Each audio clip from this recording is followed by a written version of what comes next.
네, 저는 이혜진의 바이오 투자 학교 유튜브 채널을 운영하고 있는 인플 바이오 리서치의 이혜진이라고 합니다.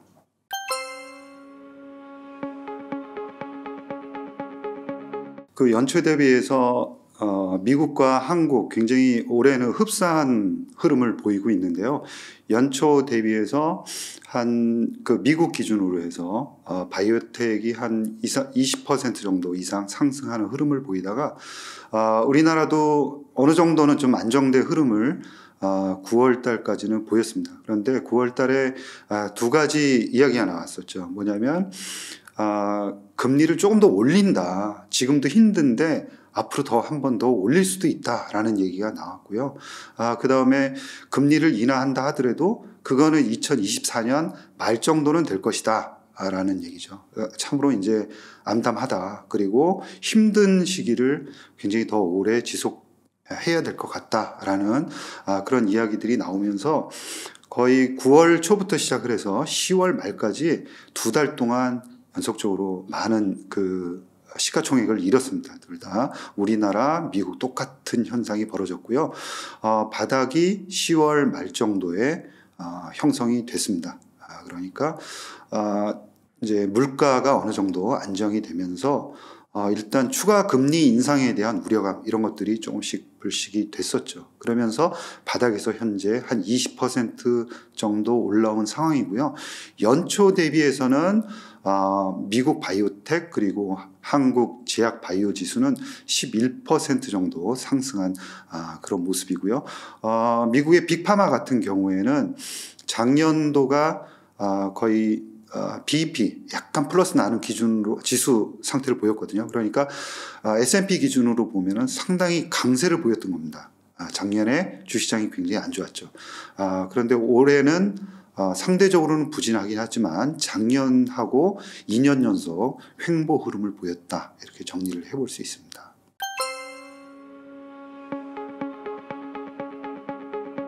금리 인하와 관련해서는 최근에 내년도에 이제 FOMC에서 금리 인하를 좀 논의할 수 있다. 이런 이야기가 흘러나오면서 시장은 긍정적으로 지금 반응을 하고 있습니다.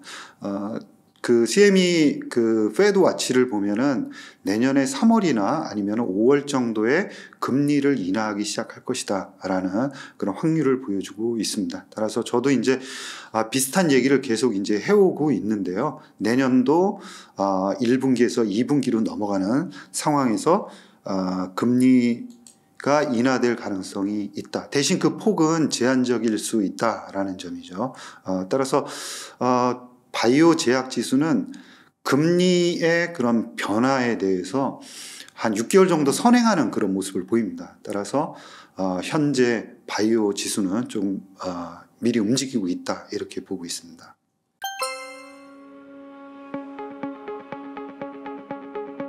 아무래도 금리의 충격을 많이 받은 것은 바이오텍입니다.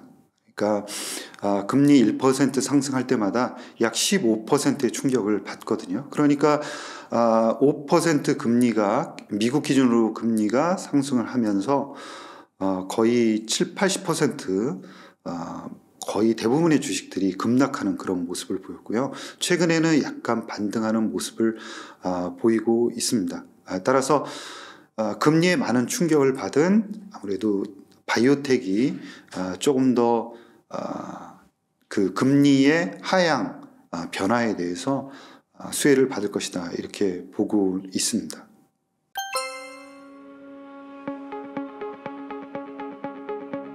바이오와 바이오텍과 금리는 완전히 상극이다 이렇게 보시면 될 것 같습니다.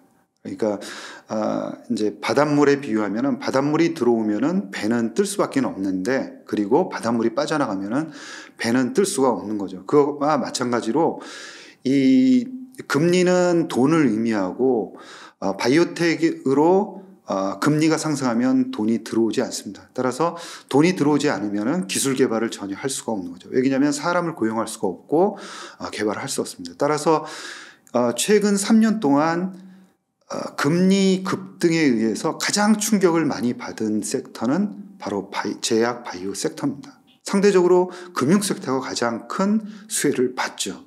그래서 금리와 어떤 금리 상승에 대해서 바이오 주식은 상극이다라는 거고요. 이걸 거꾸로 얘기하면은 금리가 하향 전환되는 그런 국면에서는 바이오 섹터가 수혜를 볼 수 있다, 이렇게 보시면 될 것 같습니다.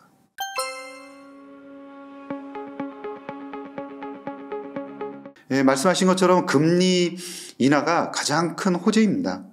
이 이상 더 큰 호재는 없습니다. 그렇지만 두 번째 호재를 꼽으라 그러면은 바로 빅파마들의 그런 R&D 비용이 추가적으로 더 늘어날 것이다라는 거죠.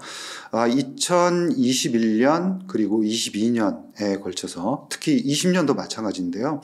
이 코로나 이후에 빅파마들의 그런 그 매출이 한 단계 레벨업되는 현상들을 보였습니다. 물론 이제 코로나 백신이라든가 치료제뿐만이 아니라 항암제들이 많이 이제 팔리면서 코로나 이전하고 이후를 보면 확연하게 한 단계 매출액이 레벨업이 되었다, 이렇게 이제 볼 수가 있거든요. 레벨업이 되었는데도 불구하고 매출액 대비 R&D 비중은 크게 늘어나질 않았습니다. 그래서 그 얘기는 거꾸로 얘기하면 많은 현금이 쌓여 있다는 것을 의미하고요. 그리고 2023년도 올해 주가가 많이 빠지면서, 특히 이제 바이오텍들의 주가가 많이 빠지면서 매력적인 수준으로 떨어졌습니다. 그래서 좋은 모달리티를 가지고 있는 바이오텍들에 대한, 그리고 빅 바이오텍들에 대한 M&A가 상당히 활성화되었다라는, 하반기 들어오면서 그런 현상들을 보이고 있고요. 내년도 가면서도 더 활성화될 것이다, 이렇게 보고 있습니다. 최근에 여러 곳에서 이제 실시하고 있는 그런 설문조사에 의하면 그 바이오 빅파마들, 바이오 제약 부문에서 의사결정권을 가지고 있는 사람들, 그 다음에 이제 벤처 캐피탈에서 바이오 투자를 하고 있는 그런 사람들의 그 설문조사를 보면은 전부 다 올해 대비해서 내년도에 조금 더 큰 폭으로 R&D 투자나 아니면 투자를 늘리겠다라는 답변을 하고 있습니다. 이런 것들을 종합해서 보더라도 올해보다는 내년도에 더 R&D 투자가 늘어날 것이고, 우리나라 같은 경우에는 아직까지는 임상 1상 단계의 그런 물질들을 개발하고 있고 상업화를 하기에는 자금이 부족합니다. 그래서 대부분의 현실적으로 보면 기술 수출에 의존을 하고 있는데, 이 기술 수출의 기회가 많아진다, 이렇게 볼 수 있습니다.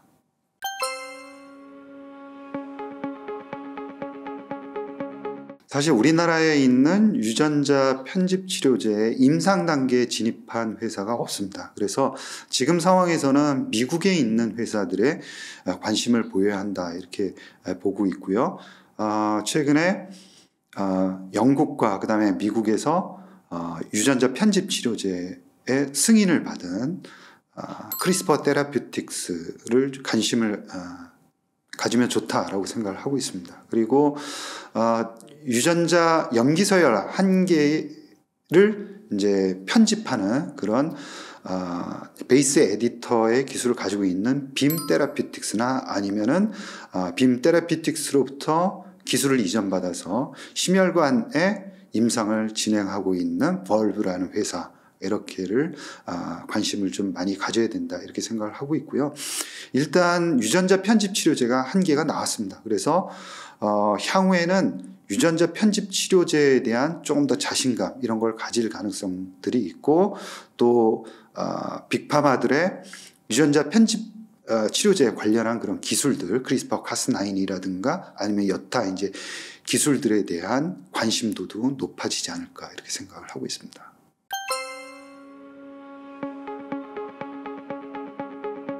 비만 치료제 시장은 앞으로도 빠른 속도로 늘어날 수밖에는 없다라는 거고요. 시장에 워낙 관심도 많고, 그 다음에 비만을 가진 인구가 늘어나고 있습니다.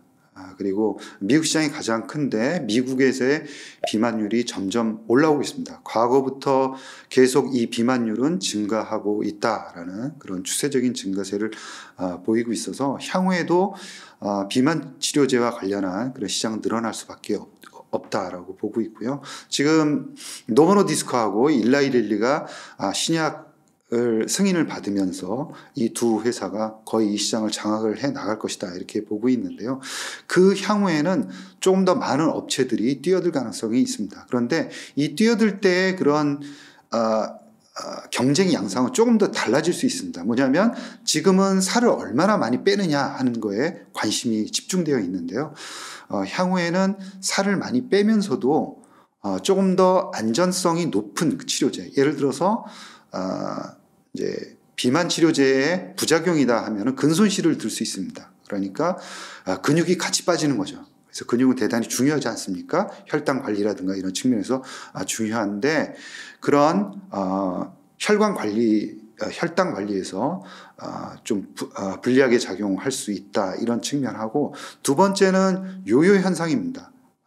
이거는 비만 치료제를 마냥 이제 먹을 수 있는 건 아니죠. 그리고 최근에 실험이 나온 거를 보면은 한 1년 반 먹으면은 15%에서 20% 정도 체중이 감소하지만 그 다음 연도에 먹으면은 체중이 빠지는 그 비율이 확 줄어듭니다. 그래서 개략적으로 한 1, 2년 정도밖에는 먹을 수는 없는데 그 후에는 끊으면 요요 현상이 나타난다는 거고요. 요요 현상이 나타날 때는 바로 이제 살이 찌면서 지방 위주로 찐다는 겁니다. 그러니까 근육은 빠진 상태에서 지방 위주로 살이 찌는 거죠. 그러니까 건강은 더 안 좋아질 수 있습니다. 그래서 최근에 살을 빼면서도 근손실을 줄이는 그런 치료제가 개발이 되고 있고, 가급적이면 요요 현상을 막을 수 있는 치료제. 그 다음번에 지금은 위고비 같은 경우에는 일주일에 1회 주사하는 형이거든요. 그래서 경구용이라든가 아니면은 주사 주기를 3개월 이상으로 더 늘리는 그런 환자의 편리성을 고려한 치료제들이 개발이 될 겁니다. 그래서 향후에 몇 년 후부터는 조금 더 이제 경쟁 상황이 좀 더 격화될 것이다 이렇게 보고 있습니다.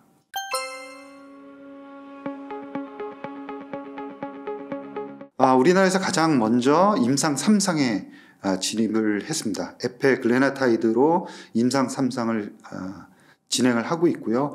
아마 내년도 그다음에 2025년 정도에 임상 결과가 나올 것으로 예상을 하고요.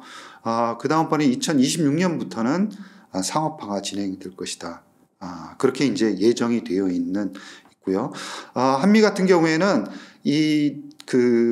단일 파이프라인으로 하는 게 아니라 조금 더 체계적으로 이 비만 치료제의 이 시장을 조금 더 개척을 하자, 이런 진심이 좀 많이 담겨 있습니다. 그래서 파이프라인을 조금 더 많이 늘리고 있는데요. 아까 말씀드린 대로 이 비만 치료제에 여러 가지 부작용이 있다고 말씀드렸습니다. 예를 들어서 요요 현상이라든가 아니면은 지방을 조금 더 많이 뺀다든가 근손실을 막는다든가 이런 방법, 그 다음에 경구용 치료제를 개발한다든가 이런 그 여러 가지 기전들이 있을 텐데, 내년에 에페글레나타이드 이외에 한 3가지 정도의 파이프라인을 계속 올립니다. 그래서 단일 파이프라인 임상 3상만 가져가는 게 아니라 이런 부작용을, 예를 들어서 지방을 조금 더 많이 분해하는 그런 이제 비만 치료제의 임상을 내년도에 이제 올린다든가 아니면은 근손실을 막는다든가 아니면 경구용 치료제, 이런 파이프라인들을 지속적으로 올림으로 인해서 이 비만 관련한 치료제의 파이프라인 군을 상당히 강화해 나가는, 어떻게 보면 글로벌리 보더라도 약간 향후에는 경쟁력을 가질 수 있는 그런 플랫폼을 갖춘 회사로 성장 가능성이 크다 이렇게 보고 있습니다.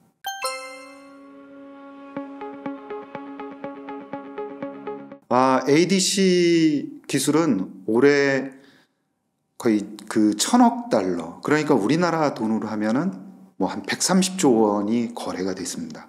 그러니까 어마어마한 금액이 거래가 됐고요. 거의 최근에 오면서도 거의 매일 이 ADC 관련한 치료 물질들이 거래가 되고 있다 이렇게 보시면 될 것 같습니다. 그 이유는 간략하게 설명을 드리면 과거에는 치료제가 정확하게 타깃을 찾아가는 특징들이 없었죠. 그런데 이 항체라는 게 나오면서 타깃을 정확하게 찾아가서 암만 타격하는 그런 항체 치료제들이 개발이 됐습니다. 그런데 ADC라는 것은 항체의 약물을 결합한 거죠. 그래서 이 항체는 그 자체로도 치료제의 성격을 가집니다. 그러니까 타겟의 암세포에 정확하게 그 타겟에 가서 붙어서 기능을 하지 못하도록 이렇게 하는 치료제로 그 자체로도 훌륭하지만 여기에 약물을 연결시켜서 암세포 안에서 독성 화학 물질이 작용하도록 그런 좀 더 강화된 그런 치료 효과를 발휘할 수 있는 거죠. 어떻게 보면은 전달이 정확하게 되면서 치료 효과가 항체보다 훨씬 더 강화된 그런 강점들을 가지고 있다라는 거고요. NO2가 히트를 치면서 매출이 급증을 하고 있고요. 거의 올해 상반기만 해도 146%의 매출 성장이 나타났습니다.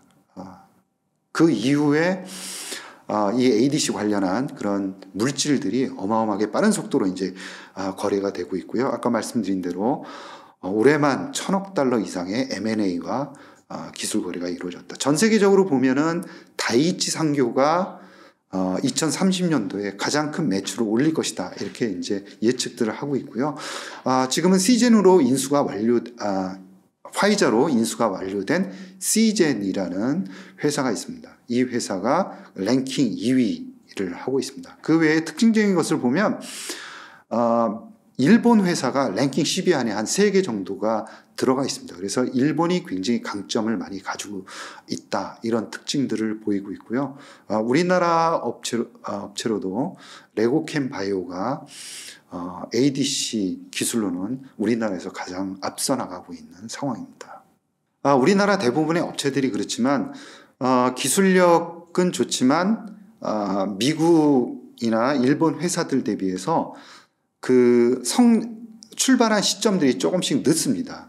그래서 우린 이 업체들은 이제 레고캠 바이오 같은 경우에는 중국에서 현재 임상 3상을 진행을 하고 있습니다. 아마 내년 말 정도에는 신약 승인이 중국에서 들어갈 예정입니다. 그래서 조금 더 다이치 상교라든가 시젠 같은 회사 대비해서는 벌써 그 신약들을 몇 개씩 가지고 있지만 우리나라는 아직 늦고 이제 신약을 만드는 그런 단계에 와 있습니다. 그렇지만 초기 단계의 그런 임상 1상의 데이터들을 보면은 그들과 비교해서 전혀 이제 치료 효과에서는 뒤떨어지지 않는다 이렇게 볼 수가 있고요. 안전성 측면에서는 훨씬 더 좋은 데이터를 발표를 하고 있어서요. 기대감이 상당히 높다 이렇게 보고 있습니다.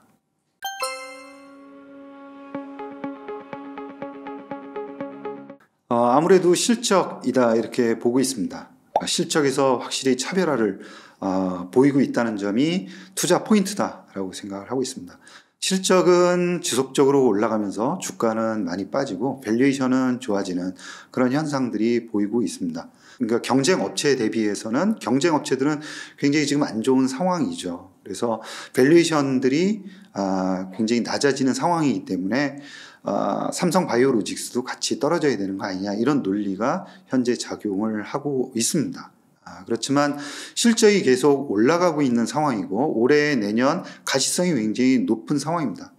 그리고 기존의 항체뿐만이 아니라 최근에 많이 성장하고 있는 ADC 관련한 준비도 내년도에 본격적으로 하고 있고 그래서 미래에 대한 대비도 착실하게 잘 하고 있다. 이런 측면들을 고려한다 그러면은 확실히 실적의 그런 차별화를 조금 더 강점으로 보고 투자에 임하셔도 좋다 이렇게 보겠습니다.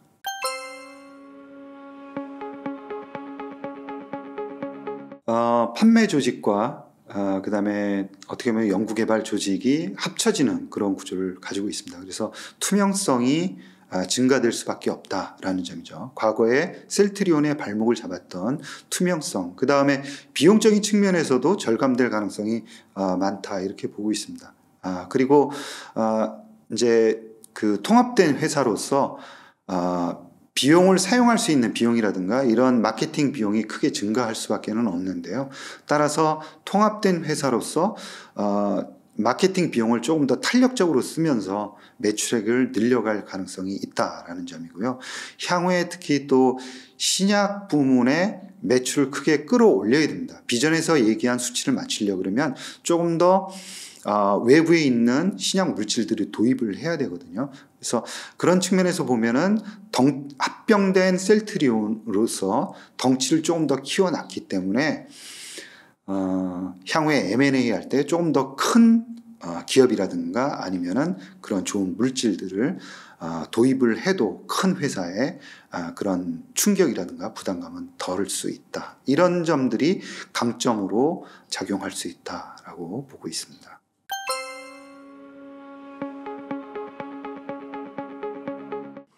네, 이번에 그 정식 승인을 받은 것은 2021년도에 그 폐암 EGFR 변이 이제 그 내성생김 환자들 대상으로 한 2차 치료제로서 신속 승인을 받았던 거죠. 그게 이제 이번에 정식 승인을 받은 것이고요.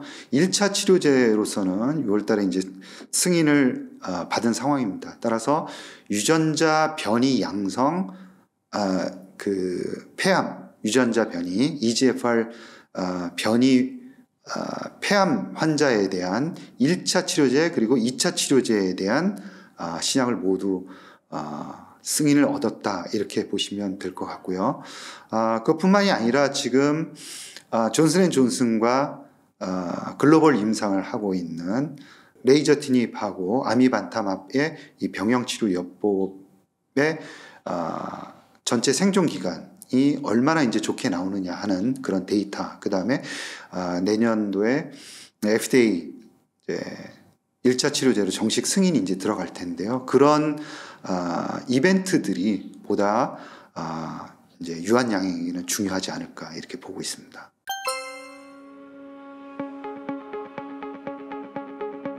아까 말씀드린 대로 ADC 관련한 그런 그 기술 이전들이 활발하게 그 진전이 되고 있고요. 그 다음에 그 레고캠 바이오 같은 경우 특히 LCB84라는 그 물질의 임상 그 결과 그 다음에 또 수출로 이어질 경우에는 임상 물질이기 때문에 대단히 그 규모는 클 수 있다라고 볼 수 있습니다. 그래서 임팩트가 클 수 있다라고 보고 있고요. ABL 바이오 같은 경우에도 최근에 ABA111의 그런 임상 결과들이 상당히 긍정적으로 나왔습니다. 그래서 41BB 같은 그런 그 물질들에 대한 신뢰도가 상당히 강화되고 있다는 점이 또 ABL 바이오의 강점이라고 볼 수 있고요. 내년도 초에는 또 알츠하이머 치료제 일라이릴리의 도나네맙이 임상 FDA 승인 결정 날 가능성이 굉장히 높은 걸로 시장에서 보고 있습니다. 따라서 알츠하이머 치료제 특히 그 기존에 나왔던 그 레카네맙 같은 경우에도 정식 승인된 이후에 매출액이 크게 늘고 있다라는 에이자이의 그런 보고가 있었습니다. 따라서 그 치매 치료제의 그런 한 번 정도 내년 초에는 부각이 될 수 있다 이런 측면이고요. 따라서 ABL 바이오가 가지고 있는 그 사노피에 이전한 그런 그 퇴행성 뇌질환 관련한 이중항체 물질에 대한 관심도 높아질 가능성이 있습니다.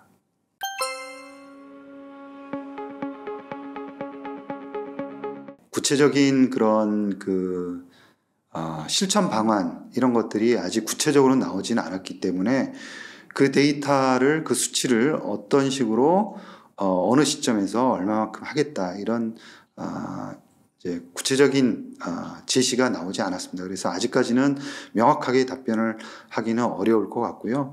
대신 지금하고는 조금 더 달라진 모습이어야지 된다라는 거죠. 그러니까 지금 가지고 있는 루닛 인사이트, 그 다음에 루닛 스코프만 가지고 그 두 가지만 가지고 10조를 이룬다라는 것은 상당히 어려울 수가 있습니다. 그래서 그리고 그것을 이제 루닛도 잘 알고 있고요. 그래서 그 안에 통합형 AI 플랫폼으로 실천을 하겠다라는 거고요.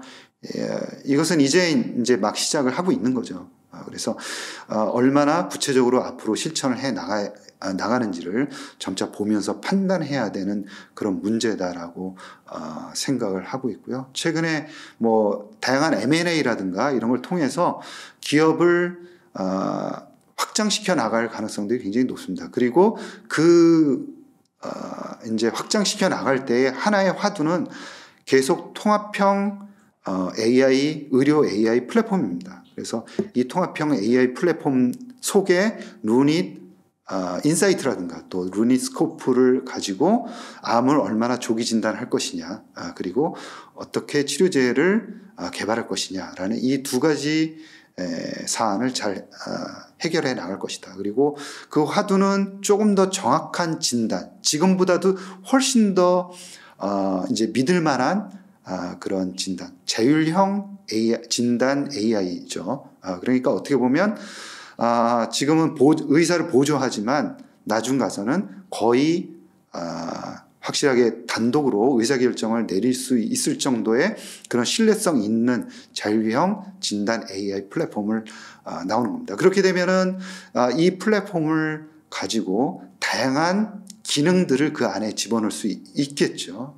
그리고 루닛에서 이야기하는 전체 다를 뭐 한 가지 암을 진단하는 게 아니라 암 대부분을 한꺼번에 진단하는 그런 플랫폼입니다. 그래서 루닛이 지향하고 있는 것은 암을 얼마나 잘 치료할 것이냐도 굉장히 중요한데 그것보다는 어떻게 암을 초기에 진단할 수 있느냐라는 거죠. 그래서 이 플랫폼 안에 지금 루닛이 강점으로 가지고 있는 영상 사진에 관련한 그런 AI 플랫폼 또 물론 이제 그 솔루션도 들어가겠지만 여러 가지 조직이라든가 아니면 혈액 그 다음에 유전자 관련한 다양한 그런 이제 오믹스와 관련한 그런 데이터들이 안으로 다 통합될 겁니다. 그러니까 이 작업은 굉장히 큰 작업인 거죠. 그래서 향후에 이런 작업들을 꾸준하게 잘 진행을 해 나가느냐 하는 게 중요한 것 같습니다. 그래서 지금은 이 작업들을 하는 것은 그 루닛의 의사 결정하는 그런 경영진이다 이렇게 생각을 하고 있고요. 그래서 저도 여러 번 말씀드리지만 앞으로 루닛에게 중요한 것은 경영진의 경영 능력이 굉장히 중요할 수 있다라는 것이고요. 지금 경영진의 경영 능력이 있다 없다를 지금 판단하는 건 굉장히 어려운 것 같습니다. 그래서 착실하게 이 통합형 의료형 AI를 잘 구축해 나가느냐, 이 어려운 작업을 어떻게 해 나가느냐 하는 거고요. 단지 하나 이제 긍정적인 점은 의료든 AI든 가장 중요한 것은 초기에 치고 나가는 겁니다. 그래서 루닛은 지금 초기에 가장 그 중요한 논점을 잡고 정확하게 지금 치고 나가고 있다는데 방점을 두고 있다는 거거든요. 그리고 솔루션 한 개, 두 개를 공급하는 회사가 아니라 플랫폼 회사로 가겠다는 거죠. 그래서 독립적인 이제 플랫폼을 가지고 하면서 파트너들과는 어떤 거리감을 약간 둘 수 있고 독립적인 그런 위치감을 가져가겠다라는 것 대단히 중요합니다. 이런 것을 가져가지 않고서는 10조 원을 달성하기는 대단히 어렵습니다. 그래서 앞으로 이러한 그 큰 작업들을 얼마나 공격적으로 해 나가느냐, 그리고 정확하게 해 나가느냐, 아니면 다른 정신을 팔지 않고 해 나가느냐를 사실은 지켜봐야 한다는 거고요. 지금까지 보면은 정확하게 수순에 의해서 잘 두고 있다라고 생각을 합니다.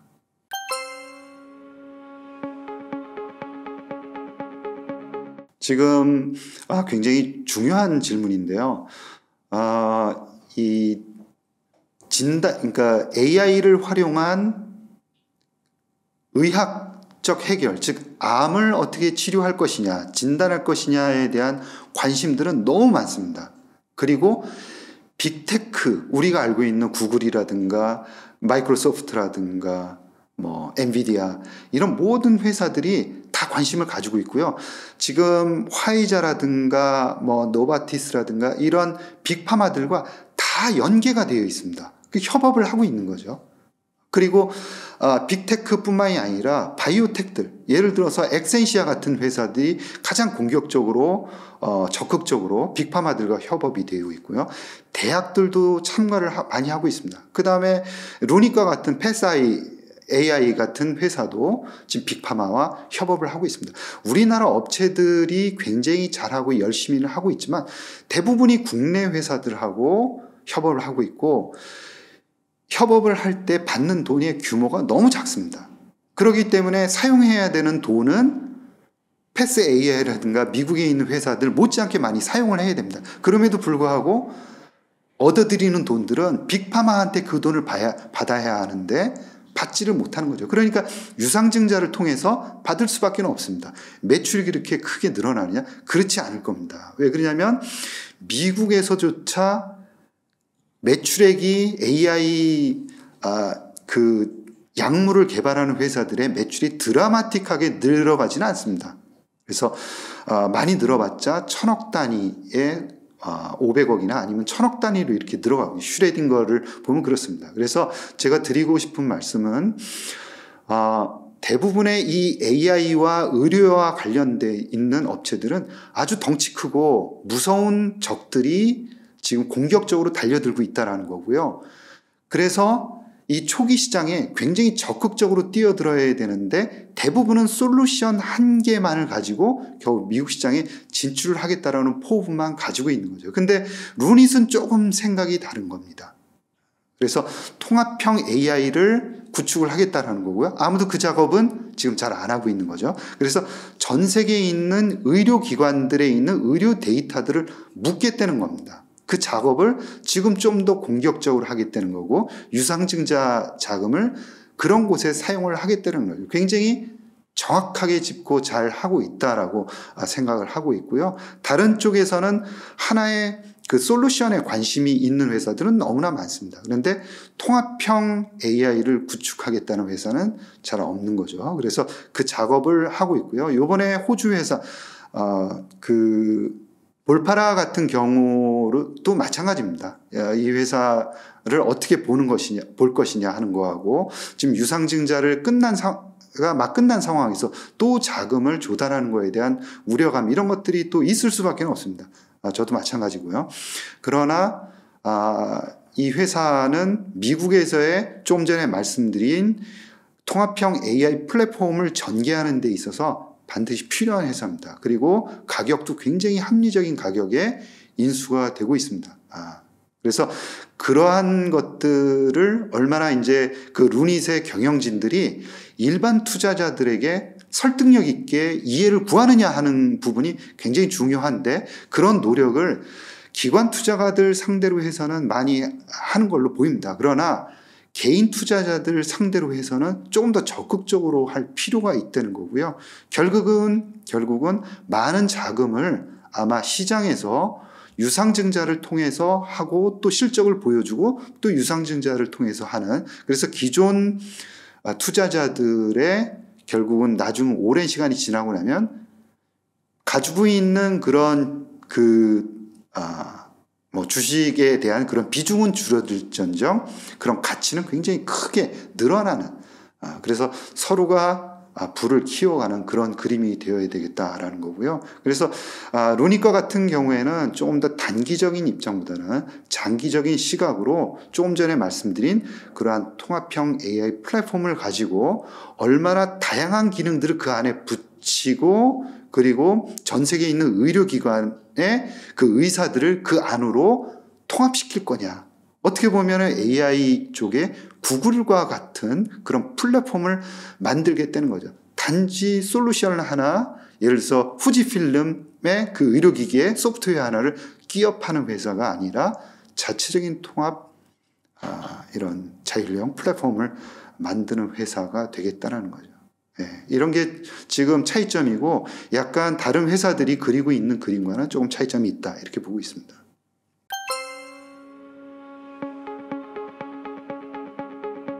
그 루닛이 가려고 그러는 거는 통합형 AI 플랫폼입니다.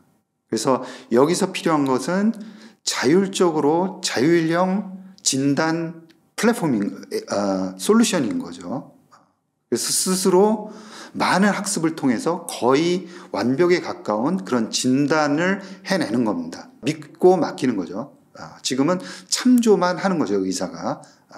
아직까지는 자율형 진단을 하기 위해서는 조금 더 그 정확도를 끌어올려야 된다라는 거고요. 이 정확도를 끌어올리기 위해서는 많은 데이터가 필요합니다. 그것도 잘 알고 있는 거죠, 루닛이.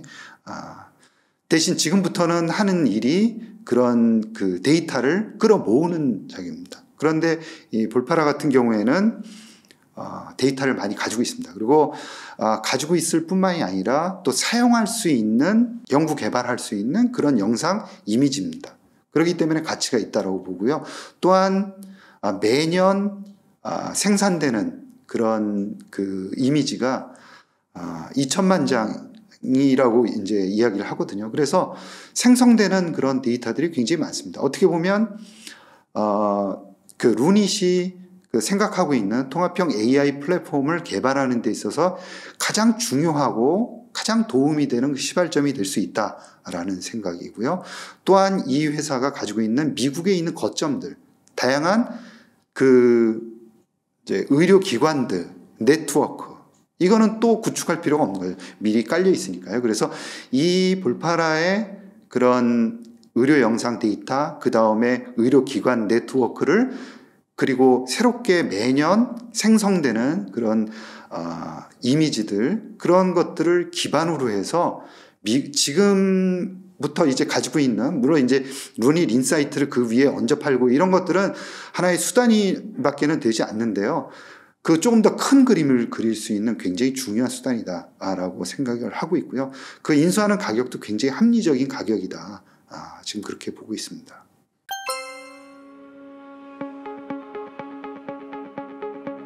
지금 볼파라를 인수하면서 2,500억 정도를 자금을 조달하겠다 이렇게 얘기를 했는데요. 이 자금 조달을 어떻게 할 것인지를 시장과 커뮤니케이션을 하면서 어떻게 풀어내느냐 하는 게 이제 단기적인 과제다 이렇게 볼 수 있고요. 무엇보다 이제 실적에서 조금 이제 가시성들을 조금 더 보여주는 작업이 필요하다라고 보고 있고요.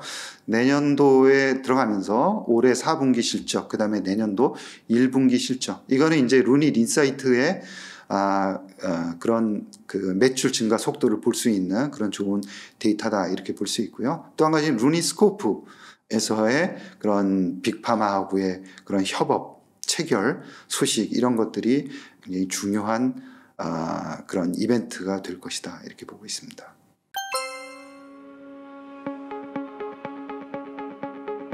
아직까지는 조금 더 지켜봐야 될 것 같고요. 이 통합형 AI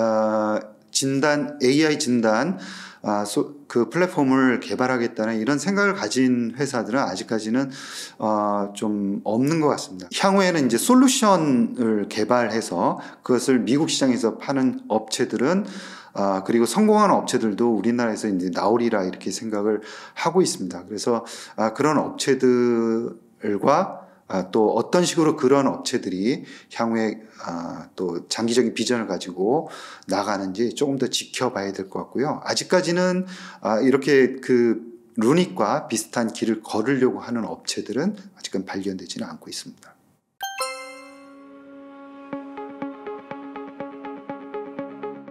이 바이오에 대해서 관심을 갖는 분들은 그렇게 많지는 않습니다. 아예 바이오하고 선을 그은 분들도 굉장히 많습니다. 그런데 몇 가지 사실을 이제 염두에 두실 필요가 있는 게 최근 38년, 올해까지 38년 동안 주가 수익률을 본다 그러면은 헬스케어 부분이 가장 수익률이 높았습니다.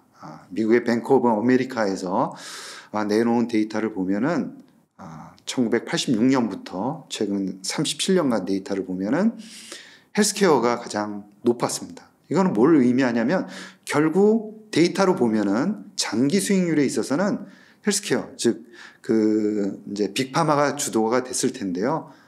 그렇다는 거예요. 가장 헬스케어 분야가 주가 수익률이 좋았다. 그리고 IT 분야가 2등이었고 S&P 500이 4등이었습니다. 그러니까 장기적으로 본다 그러면 S&P를 투자한다 그러면은 왜 XLV 같은 헬스케어 이제 ETF를 투자 안 하지라는 그 질문에 대해서 약간 갸우뚱할 수밖에 없는 거죠. 그래서 장기 성장성을 본다 그러면은 분명히 바이오에 대해서 관심을 가져야 되는데 이 바이오에 대해서 관심을 갖는 분들은 굉장히 적다라는 거고요. 미국의 한국 분들이 투자하고 계신 그런 주식들이나 ETF를 본다 그러면은 바이오 관련한 주식은 단 한 개도 없습니다. 그럼 빅파마를 포함해서 단 한 개도 없고요. 그래서 바이오에 관심을 가지신 분들이라 그러면 정말 우리나라에서도 국소수다 이렇게 이제 저는 생각을 하고 있습니다. 단 열심히 공부를 한다 그러면 남들이 보지 못하는 것들을 많이 볼 수 있다라는 거고요. 금리가 이제는 턴을 하고 있습니다. 그래서 향후에는 아까 말씀드렸듯이 과거에 금리가 상당히 2년 동안 높았음에도 불구하고 연구개발을 부지런히 돈을 가지고 해왔던 기업들이 있습니다. 그리고 그런 기업들이 내년, 내후년 계속 실적을 발표하거나 아니면은 임상 데이터를 발표를 하면서 주가가 급등을 할 수 있을 것 같고요. 그 다음에 향후에 2030년, 향후에 이제 10년으로 본 다음에 2033년까지 우리나라에도 빅바이오테크라는 시가총액 30억 달러에서 40억 달러 정도를 넘어설 수 있는 그런 업체들이 여러 개 나올 수 있다라는 생각을 갖고 있습니다. 그 기업들이 과연 어떤 업체들이 될 것이냐라는 조금 더 큰 비전을 가지고 여러분들께서 바이오 공부를 차근히 해나가신다 그러면은 충분히 좋은 기회가 될 수 있을 것 같고요. 어려운 고비는 일단 넘었다고 생각합니다. 그래서 보다 지금부터는 바이오에 집중하셔야 된다 이렇게 말씀을 드리고 싶습니다.